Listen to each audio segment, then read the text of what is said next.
The role of management has shifted significantly since the onset of the pandemic, with hands-on leadership becoming more crucial than ever before. Today, we're joined by Louie Herron, who is the former dealer, principal, owner of Herron Automotive Solutions, business coach, entrepreneur, and author, to share his insights on why management involvement can make or break a dealership and the strategies that help salespeople reach new levels of performance, which is something every dealer wants to hear right now, as well as every manager out there. How do we get more from our people? So, Louie, thank you so much for joining us on the show today.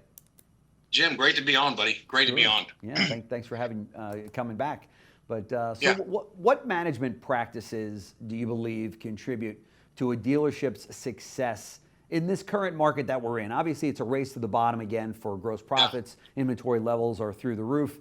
We're seeing salespeople changing out. Those that came in a post-COVID world are finding it tougher and tougher to sell cars because we know that if you've been around longer than COVID, then you know that the last few years have just not been the real world.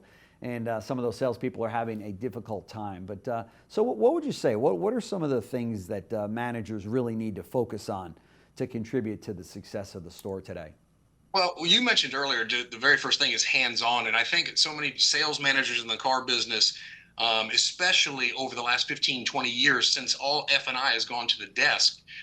Back in the day when I was desking deals, I mean, you couldn't structure a deal. You had to go to F&I director and find out, hey, what's the rate, what bank, what should I use? Sure. And they handled everything. They had a lot of control of the dealership. Well, today it's not the case. So you've got sales managers structuring all the deals up front, which I don't have a problem with. At the end of the day, though, that turns a sales manager into a desk manager, right? Mm-hmm. And so when you look at the term sales manager, you're involved and you're in control of the sales department. Right. So the approach you just mentioned, the hands-on approach. So if I'm in a dealership right now and I own another store, again, one of the first things I would do is if I've got 3 desk managers, right, and they rotate and schedule, whatever the case may be, my store's doing 3, 4, 5 cars a month. Look, I've desk deals, and a lot of guys that are watching this and dealer principals and general managers have desk 10, 15, 20 deals on a Saturday, right? There's no need to have 3 or 4 sales managers sitting at the desk holding hands, right?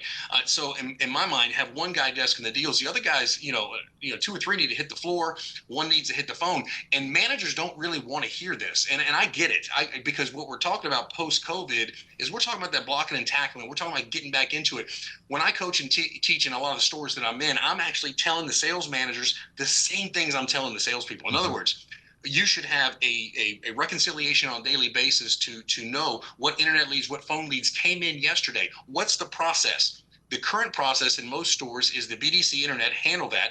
They get paid, hourly wage or $25 an appointment set, 25 for a show and a sold or whatever the case may be, but they're not as experienced as the sales managers, right? So number one, hands-on is being on the floor, watching what's going on, head on a swivel, always looking for customers, ready to engage in an EMI, an early manager intervention, which is not necessarily a TO. It's a greeting. It's, hey, how are you? Welcome to the store. Thanks for being here. By the way, you're working with Steve. Steve's one of our best. What are you looking at today? Just engage, because more than likely, if we're doing our jobs properly, that manager will be back in that deal to close the deal and wrap it up at the end. And there's already some reciprocity and some rapport built there. So again, hands-on leadership is critical. And again, involving these guys early and often is paramount post-COVID, because those grosses have now slipped away. We can still make the gross. And I always, I'm always, when I'm talking to a lot of the guys, look, revenue feeds the ego, but gross feeds the family. Yeah. There's got to be a way where we figure out how to make gross profit, not with hide the weenie and trick people into buying a car. I mean, this is in the 70s, right? So there are bona fide ways where we can communicate fuel economy savings, Edmunds cost of ownership. We can talk about the value of the equipment they've selected on the car, navigate to switching cars. But there's ways to do it. But right now, the art of closing deals, the art of selling a car, other than if I could, would you, and what's it going to take to earn your business, is really, believe it or not, still prevalent in most car dealerships. You've mentioned a few things already, but can you share some actionable strategies that salespeople can implement to improve their performance on the floor?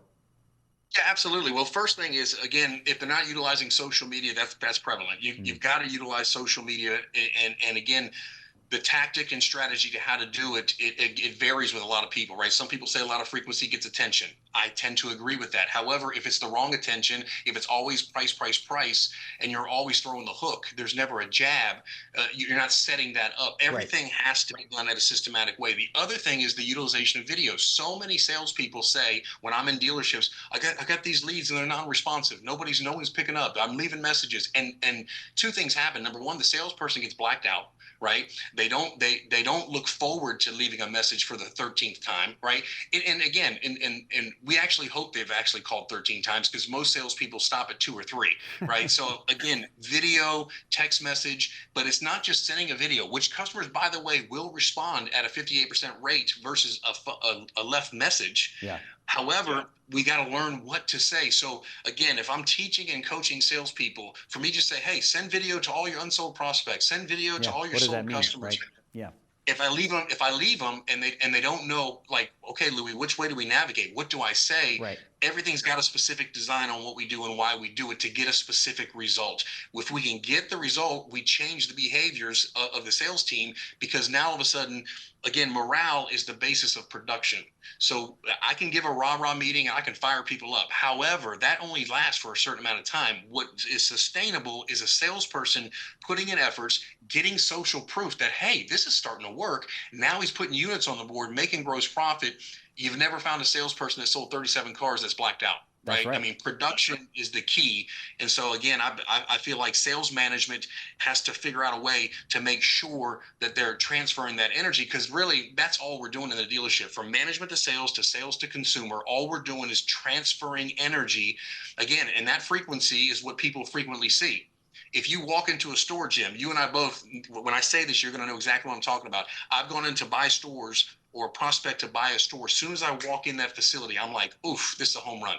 Because I can, it's like a morgue. It's dead. I see the brand, I see the product, I see the location, I see the inventory, and I go, oh my gosh, this is a home run. Right. Because I know the leadership is lacking in that store. Sure. However, I can walk into another store doing 450 cars a month. As soon as I walk in the store, man, my hair's standing up. The buzz is in the air, right? You know things are moving in a direction, and you can tell right away it's a nicely run dealership. Right.